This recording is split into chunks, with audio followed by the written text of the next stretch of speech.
ಶ್ರೀಗುರುಭ್ಯೋ ನಮಃ. ಹರಿ ಓಂ. ಪ್ರಿಯ ಛಾತ್ರಾಃ, ಸುಪ್ರಭಾತಂ. ಸರ್ವೇಷಾಂ ಸಂಸ್ಕೃತ ಕಕ್ಷಾಂ ಹಾರ್ದಂ ಸ್ವಾಗತಂ. ಪ್ರಿಯ ವಿದ್ಯಾರ್ಥಿನಃ, ಅದ್ಯ ದಶಮೀ ಕಕ್ಷಾಯಾಃ ಷೋಡಶಃ ಪಾಠಃ ಸುಭಾಷಿತಾನಿ ಇತಿ ಪದ್ಯಭಾಗಂ ಪಠಾಮಃ. ವಿದ್ಯಾರ್ಥಿಗಳೇ, ಇವತ್ತಿನ ತರಗತಿಯಲ್ಲಿ ಸುಭಾಷಿತಾನಿ ಎನ್ನುವಂತಹ ಪದ್ಯಭಾಗವನ್ನು ನಾವು ಅಭ್ಯಾಸ ಮಾಡೋಣ. ಕೊಟ್ಟಿರುವಂತಹ ಎಲ್ಲ ಪದ್ಯಗಳನ್ನು, ಪಠ್ಯಪುಸ್ತಕದಲ್ಲಿರುವಂತಹ ಎಲ್ಲ ಶ್ಲೋಕಗಳನ್ನು, ಸುಭಾಷಿತಗಳನ್ನು ನೀವು ಕಡ್ಡಾಯವಾಗಿ ಕಂಠಪಾಠವನ್ನು ನೀವು ಮಾಡಲೇಬೇಕು. ಈ ವರ್ಷದ ಮಟ್ಟಿಗೆ ಪರೀಕ್ಷೆಗೆ 5 ಸುಭಾಷಿತಗಳನ್ನು ಮೀಸಲಿಟ್ಟಿದ್ದಾರೆ. ಮತ್ತು ಉಳಿದ ಸುಭಾಷಿತಗಳನ್ನು ನೀವು ಅದನ್ನು ಕಲಿಬೇಕು. ಕಲಿತ್ರೆ ಒಳ್ಳೆಯದು. ಇದಾನಿಂ ಪ್ರಥಮಂ ಪೀಠಿಕಭಾಗಂ ಪಶ್ಯಾಮಃ. ಸುಭಾಷಿತಂ ಇತ್ಯಸ್ಯ ಅರ್ಥಃ ಸೂಕ್ತಿಃ ಸದುಕ್ತಿಃ ಇತಿ. ಸಂಸ್ಕೃತಸಾಹಿತ್ಯೆ ಸುಭಾಷಿತಾನಿ ವಿಶಿಷ್ಟ ಕಾವ್ಯಪ್ರಕಾರತ್ವೇನ ಪರಿಗಣಿತಾನಿ. ಸುಭಾಷಿತಂ ಇತ್ಯಸ್ಯ ಅರ್ಥಃ ಸೂಕ್ತಿಃ ಸದುಕ್ತಿಃ ಇತಿ. ನೋಡಿ, ಸುಭಾಷಿತದ ಇತಿ ಅಸ್ಯ, ಅಸ್ಯ ಇದಂ ಶಬ್ದ, ಅಯಂ ಇಮೋ ಇಮೆ, ಷಷ್ಠಿ ವಿಭಕ್ತಿ ಅಸ್ಯ ಅನಯೋಃ ಏಷಾಂ. ಅಸ್ಯ ಅಂತ ಹೇಳಿದರೆ ಏತಸ್ಯ. ಸುಭಾಷಿತಂ ಇತಿ ಏತಸ್ಯ ಪದಸ್ಯ ಅರ್ಥಃ ಕಿಮಿತಿ ಸೂಕ್ತಿಃ ಇತಿ ಏಕಃ ಅರ್ಥಃ. ಸು ಪ್ಲಸ್ ಉಕ್ತಿಃ ಸೂಕ್ತಿಃ, ಸವರ್ಣದೀರ್ಘಸಂಧಿಃ ಅತ್ರ ಭವತಿ. ಸು ನಾಮ ಸುಷ್ಟು, ಉಕ್ತಿಃ ನಾಮ ವಚನಂ, ಒಳ್ಳೆಯ ಮಾತು. ಏವಂ ಸದುಕ್ತಿಃ ಇತಿ ಮತ್ತೊಂದು ಅರ್ಥ. ಸತ್ ಉಕ್ತಿಃ ಸದೋಕ್ತಿಃ, ಅತ್ರ ಜಸ್ತ್ವಸಂಧಿಃ ಭವತಿ. ಸತ್ ಉಕ್ತಿಃ, ಒಳ್ಳೆಯ ಮಾತು ಎನ್ನುವಂಥದ್ದೇ ಅರ್ಥ. ಸುಭಾಷಿತಂ ನಾಮ ಸುಷ್ಟು ಭಾಷಿತಂ, ಶೋಭನಂ ಭಾಷಿತಂ ಇತಿ. ಒಳ್ಳೆಯ ಮಾತು ಎನ್ನುವಂಥ ಅರ್ಥವನ್ನು ಕೊಡುವಂಥದ್ದು.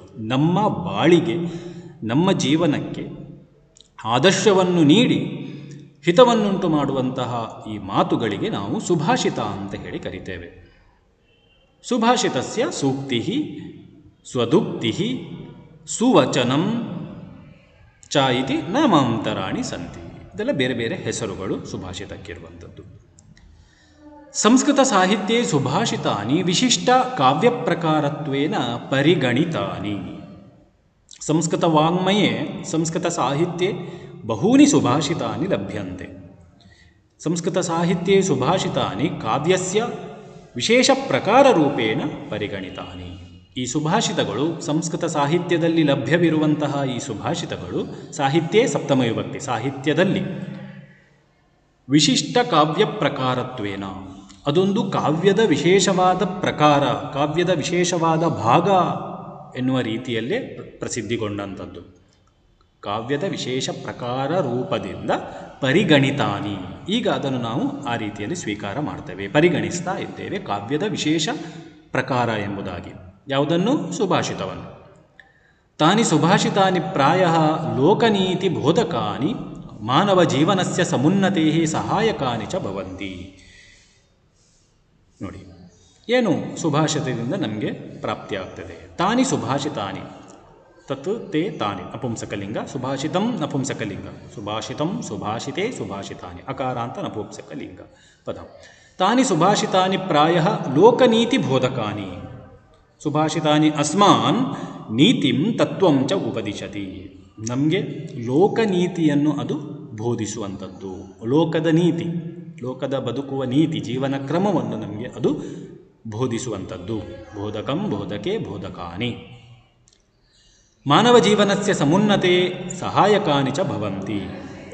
ಮಾನವ ಜೀವನಸ್ಯ ಸಮುನ್ನತೆ, ಮಾನವ ಜೀವನಸ್ಯ ಅಭಿವೃದ್ಧಯೇ ಸಹಾಯಕಾನಿ ಚ ಭವಂತಿ. ಮಾನವನ ಜೀವನದ ಅಭಿವೃದ್ಧಿಗೆ, ಸಾಧನೆಗೆ, ಉನ್ನತಿಗೆ, ಉನ್ನತೆ, ಉನ್ನತೆ ಚತುರ್ಥೇ ವಿಭಕ್ತಿ. ಉನ್ನತಿ ಉನ್ನತಿ ಉನ್ನತಯಃ, ಉನ್ನತೆ ಚತುರ್ಥೇ ವಿಭಕ್ತಿ. ಉನ್ನತಿಗೆ, ಅಭಿವೃದ್ಧಿಗೆ ಸಹಾಯಕಾನಿ, ಸಹಾಯಕಂ ಸಹಾಯಕೆ ಸಹಾಯಕಾನಿ. ಕಾನಿ ಸಹಾಯಕಾನಿ ಭವಂತಿ? ಸುಭಾಷಿತಾನಿ ಸಹಾಯಕಾನಿ ಭವಂತಿ. ಸುಭಾಷಿತಗಳು ನಮ್ಮ ಜೀವನದ ಅಭಿವೃದ್ಧಿಗೆ ಸಹಾಯಕವಾಗಿದೆ. ತೇಷಾಂ ಅಧ್ಯಯನೇನ ಮನಃ ಉಲ್ಲಸತಿ ವಿಕಸತಿ ಚ. ತೇಷಾಂ ತದ್ ಶಬ್ದ ಪುಲ್ಲಿಂಗ ರೂಪ. ಸಹ ತೌ ತೇ ಷಷ್ಠಿ ವಿಭಕ್ತಿ ತಸ್ಯ ತಯೋಃ ತೇಷಾಂ ಕೇಷಾಂ ಸುಭಾಷಿತಾನಾಂ ಅಧ್ಯಯನೇನ ಸುಭಾಷಿತಾನಾಂ ಪಠನೇನ ಮನಃ ಉಲ್ಲಸತಿ. ಅಸ್ಮಾಕಂ ಮನಃ ಸುಭಾಷಿತಗಳ ಅಧ್ಯಯನದಿಂದ ಅದರ ಓದುವಿಕೆಯಿಂದ ಪ್ರತಿನಿತ್ಯ ಒಂದು ಸುಭಾಷಿತವನ್ನು ಓದಿ ಅರ್ಥ ಮಾಡಿಕೊಂಡ್ರೆ ನಮ್ಮ ಮನಸ್ಸು ಮನಃ ಮನಸಿ ಮನಾಂಸಿ ನಪುಂಸಕಲಿಂಗ ಮನಸ್ಸು ಶಬ್ದ ಉಲ್ಲಸತಿ ಮನಃ ಆನಂದ ಜನಯತಿ ಮನಸ್ಸು ಆನಂದವನ್ನು ಹೊಂದುತ್ತದೆ, ಆನಂದವನ್ನು ಪಡೆಯುತ್ತದೆ, ಉಲ್ಲಾಸವನ್ನು ಪಡೆಯುತ್ತದೆ. ಅಷ್ಟೇ ಅಲ್ಲ ವಿಕಸತಿ ಚ ವಿಕಸತಿ ವಿಕಸತಃ ವಿಕಸಂತಿ ದಶಮಗಣ 10ನೇ ಗಣದಲ್ಲಿರುವ ಕ್ರಿಯಾಪದ. ಅರ್ಥಾತ್ ಅಸ್ಮಾಕಂ ಜ್ಞಾನಂ ವರ್ಧತೆ ಇತಿ ಅರ್ಥ. ನಮ್ಮ ಜ್ಞಾನ ವರ್ಧಿಸುತ್ತದೆ, ವಿಕಾಸಗೊಳ್ಳುತ್ತದೆ. ವಿಶಾಲವಾಗಿ ನಮ್ಮ ವಿಶಾಲ ಚಿಂತನೆಯನ್ನು ಮಾಡಲಿಕ್ಕೆ ನಮಗೆ ಸಾಧ್ಯ ಆಗ್ತದೆ ಈ ಸುಭಾಷಿತಗಳ ಅರ್ಥವನ್ನು ಅರ್ಥ ಮಾಡಿಕೊಂಡು ಜೀವನದಲ್ಲಿ ಅಳವಡಿಸುವುದರಿಂದ. ಸುಭಾಷಿತಾನಿ ವ್ಯವಹಾರ ಚಾತುರ್ಯಂ ಬೋಧಯಂತಿ ಸನ್ಮಾರ್ಗಂ ಉಪದಿಶಂತಿ ಚ. ಅಷ್ಟೇ ಅಲ್ಲ ಸುಭಾಷಿತಾನಿ ಈ ಎಲ್ಲ ಸುಭಾಷಿತಗಳು ವ್ಯವಹಾರ ಚಾತುರ್ಯಂ ಸಮಾಜದಲ್ಲಿ ನಮ್ಮ ವ್ಯವಹಾರ ಯಾವ ರೀತಿ ಇರಬೇಕು, ಯಾವ ರೀತಿ ಜೀವನ ಕ್ರಮ ಇರಬೇಕು, ವ್ಯವಹಾರದ ಚತುರತೆಯನ್ನು ಬುದ್ಧಿವಂತಿಕೆಯನ್ನು ಬೋಧಯಂತಿ ಬೋಧಿಸುತ್ತದೆ. ಯಾವ ರೀತಿ ಯಾವ ಜನರೊಟ್ಟಿಗೆ ದುಷ್ಟರ ಜೊತೆಗೆ ಸಜ್ಜನರ ಜೊತೆಗೆ ನಮ್ಮ ವ್ಯವಹಾರ ಹೇಗಿರಬೇಕು, ನಾವು ಯಾವ ರೀತಿ ಮೋಸ ಹೋಗಬಾರ್ದು, ಎಲ್ಲ ವಿಚಾರಗಳನ್ನು ಅದು ಎಚ್ಚರಿಸ್ತದೆ, ಬೋಧಿಸ್ತದೆ. ಅದರ ಜೊತೆಗೆ ಸನ್ಮಾರ್ಗಂ ಉಪದಿಶಂತಿ ಚ. ಅದರ ಜೊತೆಗೆ ಸತ್ ಮಾರ್ಗಂ ಸನ್ಮಾರ್ಗಂ ಅನುನಾಸಿಕ ಸಂಧಿ ಸತ್ ಮಾರ್ಗಂ ಒಳ್ಳೆಯ ಮಾರ್ಗವನ್ನು ಸಜ್ಜನರ ಮಾರ್ಗವನ್ನು ಅದು ಉಪದಿಶಂತಿ ಉಪದಿಶತಃ ಉಪದಿಶಂತಿ ಉಪದೇಶಂ ಕುರುವಂತಿ ನಮಗೆ ಉಪದೇಶವನ್ನು ಮಾಡಿ ಒಂದು ಒಳ್ಳೆಯ ದಾರಿಯಲ್ಲಿ ಕೊಂಡೊಯ್ದು ನಮಗೆ ಜೀವನದಲ್ಲಿ ಒಂದು ಒಳ್ಳೆಯ ದಡವನ್ನು ಮುಟ್ಟುವಂತೆ ಮಾಡ್ತದೆ ಈ ಸುಭಾಷಿತಗಳು. ಇದಾನಿಂ ಪ್ರಥಮಂ ಸುಭಾಷಿತಂ ಅಹಂ ಪಠಾಮಿ ಶೃಣ್ವಂತು ಪಶ್ಯಂತು. ಪ್ರಥಮಂ ಸುಭಾಷಿತಂ. ಈ ಸುಭಾಷಿತವನ್ನು ಈಗಾಗಲೇ ನೀವು ಕಲ್ತಿದ್ದೀರ ಅಲ್ವಾ? ದ್ವಿತೀಯ ಸುರಸರಸ್ವತಿ ಪರೀಕ್ಷೆಯ ದ್ವಿತೀಯ ಆ ಪಾಠದಲ್ಲಿ ದ್ವಿತೀಯ ಪರೀಕ್ಷೆಯಲ್ಲಿ ನೀವು ಈಗಾಗಲೇ ಇದನ್ನು ಕಲ್ತಿದ್ದೀರಾ. ಭಾಳ ಸುಲಭ ಆಗ್ತದೆ, ಮತ್ತೊಮ್ಮೆ ಸ್ಮರಿಸಿಕೊಳ್ಳಿ. ನ ಚೋರಹಾರ್ಯಂ ನ ಚ ರಾಜಹಾರ್ಯಂ ನ ಭ್ರಾತೃಭಾಜ್ಯಂ ನ ಚ ಭಾರಕಾರಿ ವ್ಯಯೇ ಕೃತೆ ವರ್ಧತ ಏವ ನಿತ್ಯಂ ವಿದ್ಯಾಧನಂ ಸರ್ವಧನ ಪ್ರದಾನಂ. ಪುನಃ ಏಕವಾರಂ ಪಠಾಮಿ ಪಶ್ಯಂತು ಶೃಣ್ವಂತು ಚ. ನ ಚೋರಹಾರ್ಯಂ ನ ಚ ರಾಜಹಾರ್ಯಂ ನ ಭ್ರಾತೃಭಾಜ್ಯಂ ನ ಚ ಭಾರಕಾರಿ ವ್ಯಯೇ ಕೃತೆ ವರ್ಧತ ಏವ ನಿತ್ಯಂ ವಿದ್ಯಾಧನಂ ಸರ್ವಧನ ಪ್ರಧಾನಂ. ಅರ್ಥಂ ಇದಾನಿಂ ಪಶ್ಯಾಮಃ. ವಿದ್ಯಾಧನಂ ಸರ್ವಧನ ಪ್ರಧಾನಂ. ಒಬ್ಬ ಸುಭಾಷಿತಕಾರ ಹೇಳ್ತಾನೆ, ವಿದ್ಯಾಧನಂ ವಿದ್ಯಾ ಏವ ಧನಂ. ವಿದ್ಯೆಯನ್ನು ಸಂಪತ್ತನ್ನಾಗಿ ಯಾರು ಮಾಡಿಕೊಂಡಿದ್ದಾನೋ ಅವನು ವಿದ್ಯಾಧನಂ. ವಿದ್ಯೆ ಎಂಬ ಸಂಪತ್ತು ವಿದ್ಯಾ ಏವ ಧನಂ ಇತಿ ಭವತಿ. ವಿದ್ಯೆ ಎಂಬ ಸಂಪತ್ತು ಸರ್ವಧನ ಪ್ರಧಾನಂ ಸರ್ವಧನೇಶು ಪ್ರಧಾನಂ. ಎಲ್ಲ ಧನಗಳಲ್ಲಿ ಸಂಪತ್ತುಗಳಲ್ಲಿ ಪ್ರಧಾನವಾಗಿದೆ. ವಿದ್ಯಾಧನಂ ಜ್ಞಾನಂ ನಾಮಕಂ ಧನಂ ಸರ್ವಧನೇಶು.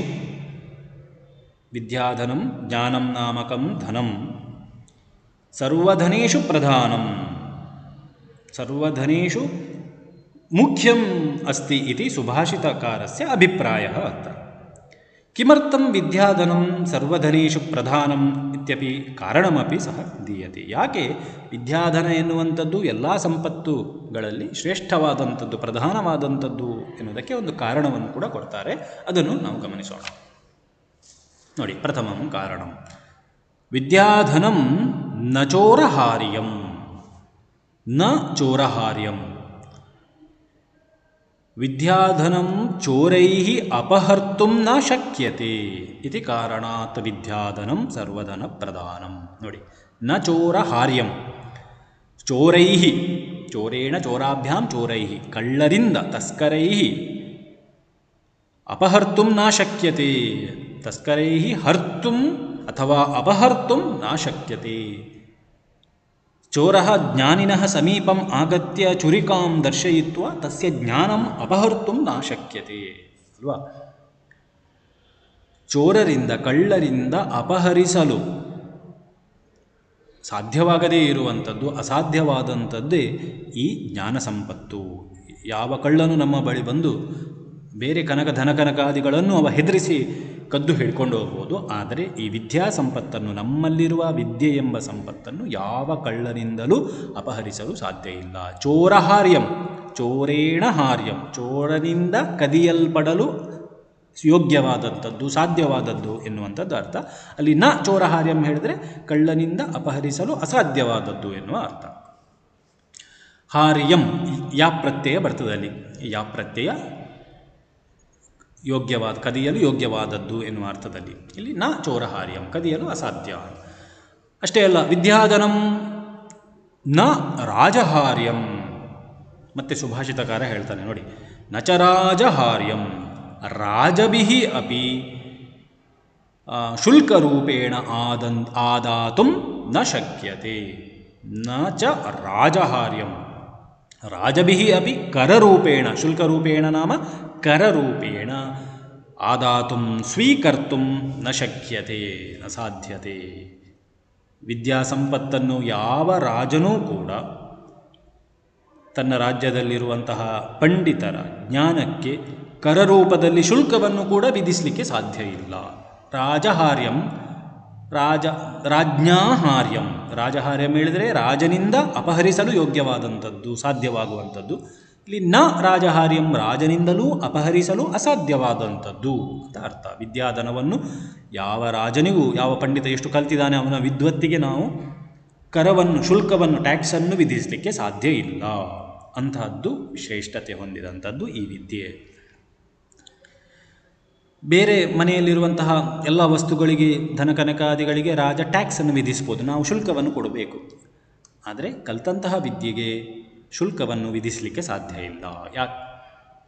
ನೆಕ್ಸ್ಟ್, ನ ಭ್ರಾತೃಭಾಜ್ಯಂ ವಿದ್ಯಾಧನಂ ನ ಭ್ರಾತೃಭಾಜ್ಯಂ.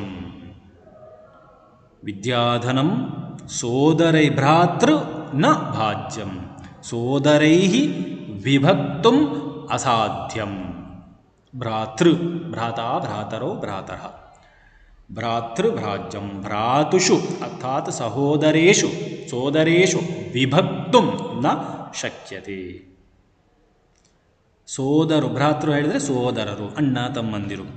ಅಂತಹ ಅಣ್ಣ ತಮ್ಮಂದಿರಿಂದಲೂ ನ ಭಾಜ್ಯಂ, ಭ್ರಾತೃಭಾಜ್ಯಂ ಭ್ರಾತೃಭಿಃ ಭಾಜ್ಯಂ, ಸೋದರರಿಂದ ವಿಭಜಿಸಲು ಯೋಗ್ಯವಾದಂಥದ್ದು, ಸಾಧ್ಯವಾದಂಥದ್ದು ಅಂತ ಅರ್ಥ. ಅಲ್ಲಿ ನ ಅಂತ ಕೊಟ್ಟಿದ್ದಾರೆ. ನ ಭ್ರಾತೃಭಾಜ್ಯಂ, ಸೋದರರಿಂದಲೂ ವಿಭಜಿಸಲು, ಪಾಲು ಮಾಡಲು ಸಾಧ್ಯವಿಲ್ಲ.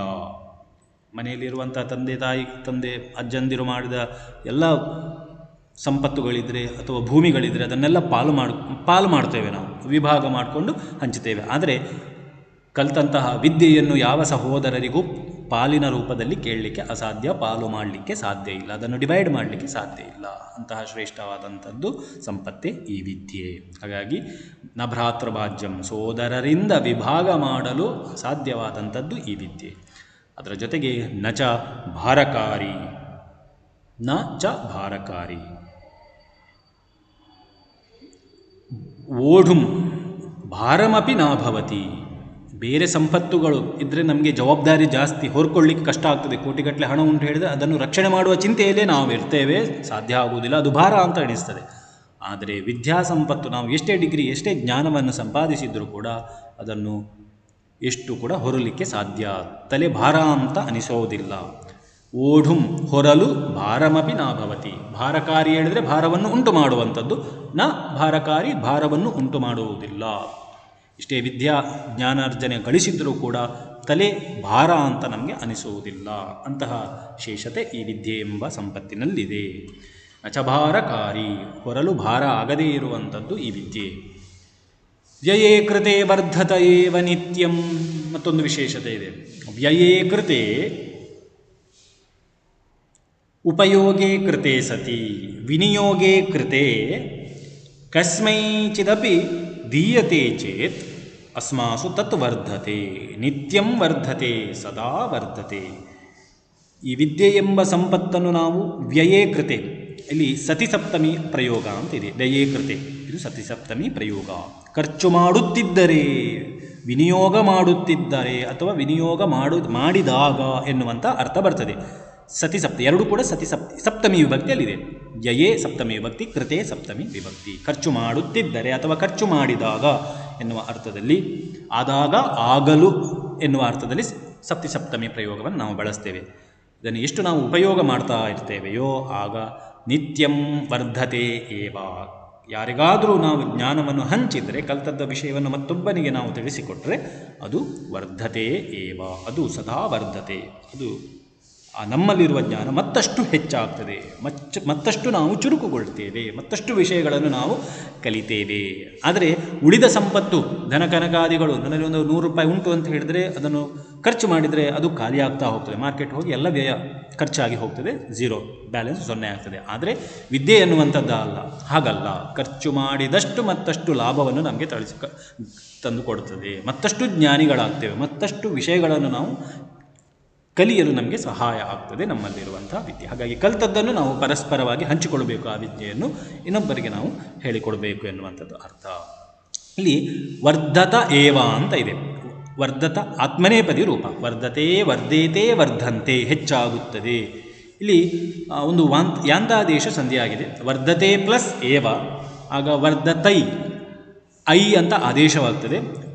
ವರ್ಧತೈ ಏವ ಯಾಂತಾದೇಶ ಸಂಧಿಯಾಗಿ ವರ್ಧತ ಏವ ಅಂತ ಆಗ್ತದೆ. ವರ್ಧತ ಏವ ಅಂತೇಳಿ ಯಕಾರ ಬರ್ತದಲ್ಲಿ ವರ್ಧತ ಏವ.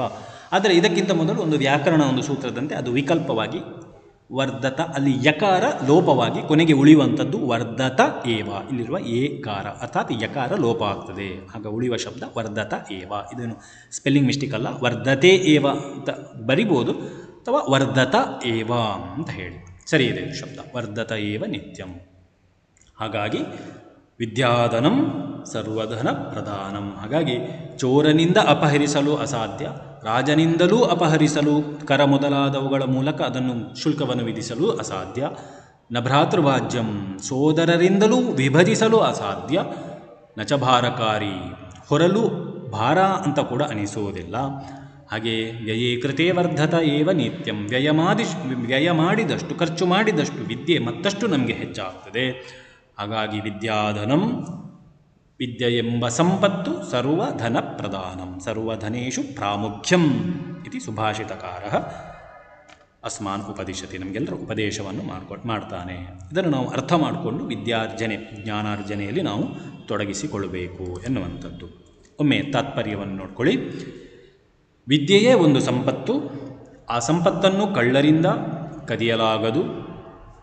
ನಚೋರ ಹಾರ್ಯಂ, ಅದನ್ನು ರಾಜರಿಂದ ಅಥವಾ ಸರಕಾರದಿಂದ ಕದಿಯಲಾಗದು, ಅಪಹರಿಸಲಾಗದು, ಅರ್ಥಾತ್ ಶುಲ್ಕ ತೆರಿಗೆ ರೂಪದಿಂದ ಸ್ವೀಕರಿಸಲಾಗದು.